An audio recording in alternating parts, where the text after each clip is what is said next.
అంటే కుటుంబం, ఇల్లు అంటే కుటుంబం.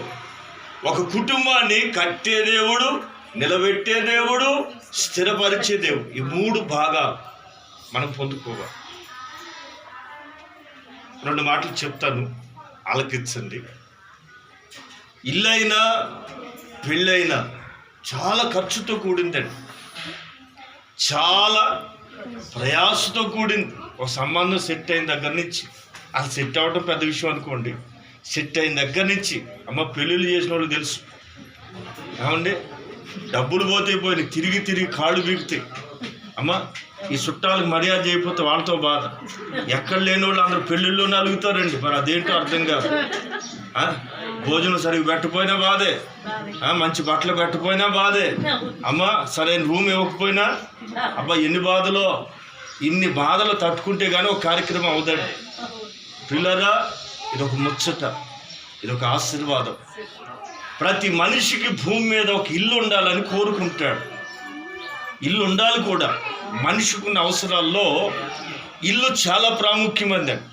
మీకు తెలుసు కదండి, సొంత ఇల్లు లేనోళ్ళు తెలుసు ఆ బాధలు. అద్దెళ్ళల్లో కట్టే అద్దె కడతానే ఉంటామా, నీళ్ళు ఎక్కువ అయినా బాధే. ఎవరైనా 2 చుట్టాలు వచ్చి 3వ రోజు కన్నా ఉంటే ఎప్పుడు వెళ్తారమ్మా? ఈ హైదరాబాద్ మరీ ఘోరం అండి. మా ఇంటి చుట్టాలు వస్తే నీళ్ళు ఆ బాత్రూమ్ నిండిపోద్ది. ఏమనుకుంటున్నారు? ఊరికి చుట్టాలు వస్తారు మీ ఇంటికి, వచ్చినా బాధే, రాకపోయినా బాధ.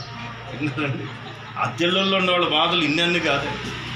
మరి అవన్నీ దాటి మందంటూ విన్నారా, సొంత ఇంట్లో ఉన్న నెమ్మది, ఆ సంతోషం ఎక్కడ ఉండదు. So it's a great special blessing. ఇంటిని కడతారు.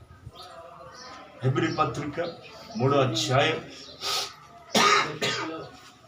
హెబ్రీ పత్రిక 3వ అధ్యాయం 3వ వాక్యాన్ని ఒకసారి చూస్తారు. ప్రతి ఇల్లును ఎవడైనా ఒకరి చేత కట్టబడును, సమస్తమును కట్టివాడు దేవుడే. ఆమేన్. వాక్యం ఏమనుంటుందంటే, ప్రతి ఇల్లు ఎవరో ఒకరు కడతారు. డబ్బులు ఇస్తే వాళ్ళే కట్టి పెడతారు. బట్ అక్కడ రాస్తున్న మాట ఏంటంటే, సమస్తమును కట్టినవాడు దేవుడే. సమస్తం అంటే ఇల్లు కడతారు కానీ లోపలుండే మనుషులు ఎవరు కట్టాలి? లోపల ఉన్న మనుషుల జీవితాల్ని ఎవరు కట్టాలి? ఇది వాక్యం అంటుంది. ప్రతి ఇల్లు కట్టడం ఒక పెద్ద పని, పెద్ద కార్యమే. ప్రతి ఇల్లు ఎవరో ఒకరి చేత కట్టబడుతుంది కానీ సమస్తమును కట్టినవాడు దేవుడే. దేవుని పని ఏంటంటే, ఇల్లు మనం కడతాం, ఇంట్లో ఉండే మనుషుల్ని దేవుడు కడతాడు. ఎప్పుడు కడతాడంటే, యేసు ప్రభువు చెప్పారు, ఒకడట ఇల్లు కట్టాలన్నట పునాదిని లోతుగా తవ్వాడట. ఇల్లు కట్టేవాళ్ళు ఫస్ట్ చేయాల్సిన పని ఏంటి? నాకు చెప్పింది కదా, డబ్బులన్నీ అది ఎన్ని అయిపోయినా తెచ్చిన లోను వాళ్ళు పోసిన మట్టి అంత రోజు మట్టి, పైకేమో బ్రహ్మాండం అన్నట్టు ఉంటుంది, లోపల పైన పటారు లోన లొటారు అని. మా ప్లాట్లన్నీ అలాగున్నాయి. తవ్వి గట్టి నేల వరకు తవ్వేసరికి ఉన్న డబ్బులన్నీ ఖర్చు అయిపోయి, ఇంకా నిజమే చాలా ఇల్లు తిప్పలు పడ్డారు. లేకపోతే ఇది ఎప్పుడో అయిపోతుంది పని. దేనికైనా ఒక టైం రావాలి, దేనికైనా ఒక టైం వస్తుంది. మరి ఖర్చు విపరీతంగా పునాదుల్లోనే వెళ్తుంది. దేనికంటే పునాదిని బట్టే నిర్మాణం నిలబడుతుంది. పునాది గట్టిగా ఉంటే నిర్మాణం చాలా కాలం స్థిరంగా. అందుకని ఒక వ్యక్తి యేసు ప్రభువు వారు చెప్పారు, ఇంటిని కట్టాలన్నట అతను గాడట లోతుగా తవ్వి కదా బండ మీద ఇల్లు కట్టాడు.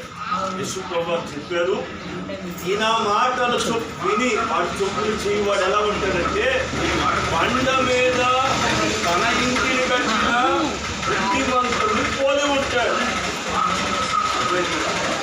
ఇల్లు కట్టబడాలంటే, దేవుడు మన ఇంటిని కట్టాలంటే దేవుని మాట వినాలంటే వెళ్ళాలి, దేవుని దగ్గరికి వెళ్ళాలి.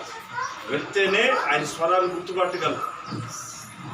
విని వాటి చొప్పున చెయ్యవాడు బండ మీద తన ఇంటిని కట్టుకున్న బుద్ధిమంతుని పోలి ఉన్నాడు. ఈయన మాటలు విని వాడు చొప్పున చెయ్యని ప్రతివాడు ఎలా ఉంటాడంటే ఇసుక మీద తన ఇంటిని కట్టుకున్న వాడు పోలి ఉంటాడు. వాన వచ్చెను, వరద కొట్టెను. వింటున్నారండి?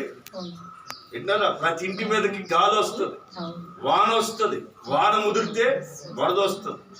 అంటే అర్థం ఏంటో తెలుసునండి.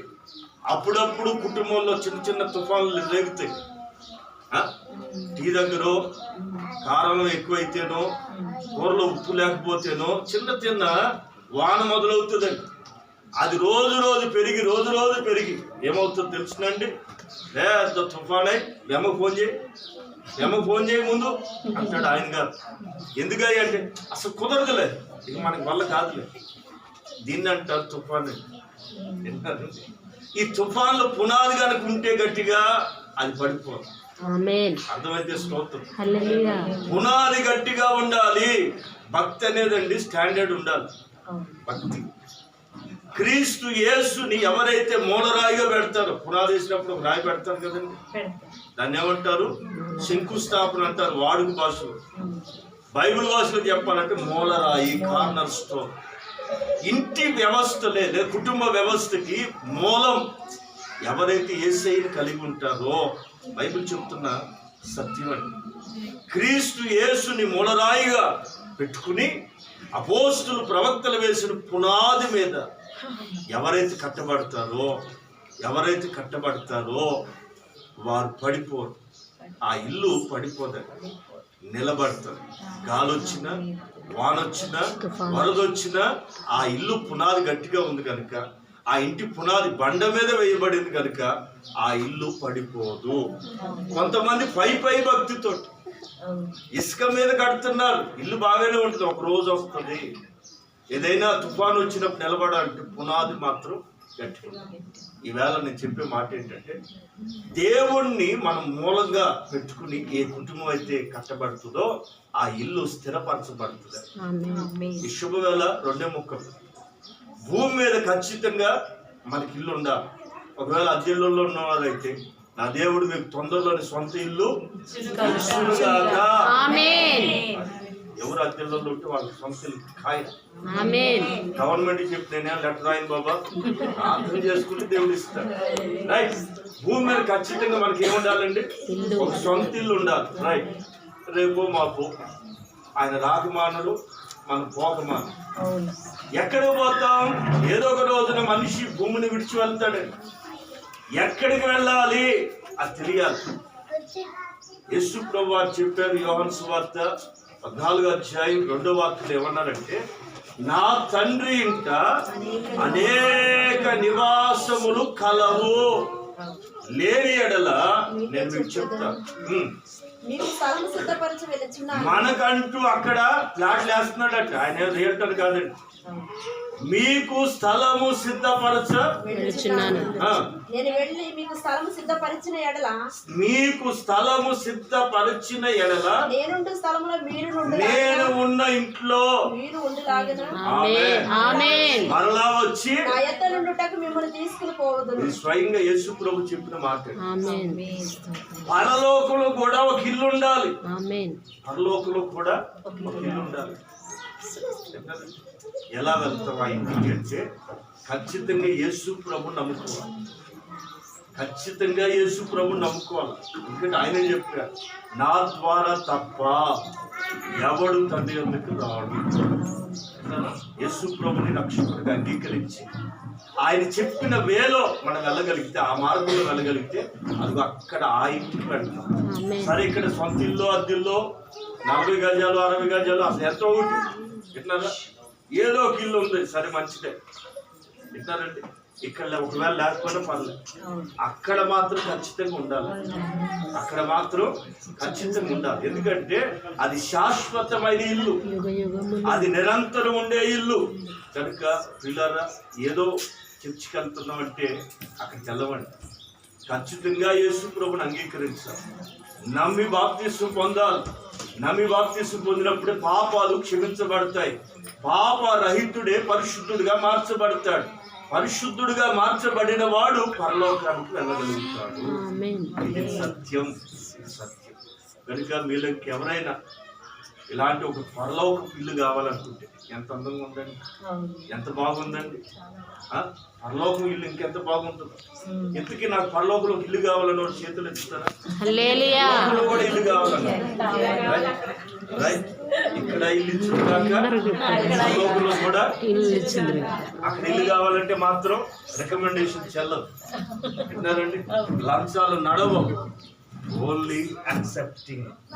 ఎవరైతే ప్రభు వచ్చింది ఎంత నిజమో దాన్ని అంగీకరించాలి. యాక్సెప్టింగ్. వారిని సత్యం మిమ్మల్ని స్వతంత్రం చేస్తుంది. పిల్లల మిమ్మల్ని ఎక్కువ ఇబ్బంది పెట్టడం ఇష్టం లేదు, కానీ పునాది కలిగిన భక్తి చేయండి. ఇక్కడ పునాది గట్టిగా ఉంటే మీ ఇల్లు పడిపోదు. ఆ దేవుడు ఎవరో తెలుసా? ఇంటిని కడతాడు, దాన్ని నిలబెడతాడు, దాన్ని స్థిరపరుస్తాడు.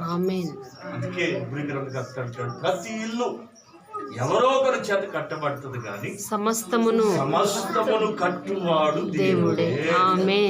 సమస్తాన్ని ఇది మొదలుకొని మరి ఇద్దరు కష్టపడేవాళ్ళు, ఇద్దరు మరి ప్రైవేట్ జాబ్స్ చేసుకుంటూ చాలా చక్కగా అప్పుడప్పుడు మమ్మల్ని పిలుచుకుని చక్కగా చాలా మంచి వంటలు చేస్తారు. రంజని ఆమె వంట చాలా డిఫరెంట్ ఉంటుందండి. కనుక ఈ దగ్గరకు వచ్చావు కాబట్టి నెలకు ఒకసారి అన్నది రైట్. ఓకే, చాలా చాలా చక్కగా ప్రేమిస్తుంది. చక్కగా ఎన్ని చేస్తుందో అవన్నీ తినలేము మనం. తన టైం దొరకదు, కానీ గెస్ట్లు మాత్రం చాలా ప్రేమిస్తుంది. నాకు తెలిసి నేను చూసిన దానిలో అది మతం అనేది పక్కన పడే, మనిషిని మనం ప్రేమించాలి, ప్రతి వ్యక్తిని మనం ప్రేమించాలి. కనుక రంజనిని అలాగే కిషోర్ని దేవుడి ఇంట్లో అంచెలంచెలుగా ఆస్వాదించి మందిరపు నీడలో వీరు వర్ధిల్లుదురుగా. పక్క గల్లీలో మన మందిరం. అమ్మా, ఇది మొదలుకొని small request, please come aunty and you also. If you have any time, okay, please come. మందిరానికి రండి, ప్లస్ అవుతారు, చాలా స్ట్రెంగ్త్ అవుతారు. ప్లీజ్. కనుక అమ్మ మీరు తప్పకుండా రండి. పిల్లలతో సాధ్యమైనంత వరకు ఎప్పుడైనా పిల్లలు ఉన్నప్పుడు మాత్రం సండే ప్రేయర్ దేవుడు దీవించునుగాక. దేవుడి ఇంటి మీద తన కృపని కుమ్మరించునుగాక. ఇది మొదలుకుని నిరంతరం ఏ తెగులి గుడారాన్ని సమీపించకుండా దేవుడి కనుదృష్టిలో ఈ గృహము వర్ధిల్లునుగాక.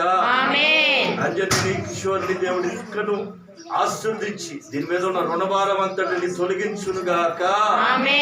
ఆమేన్. Please come.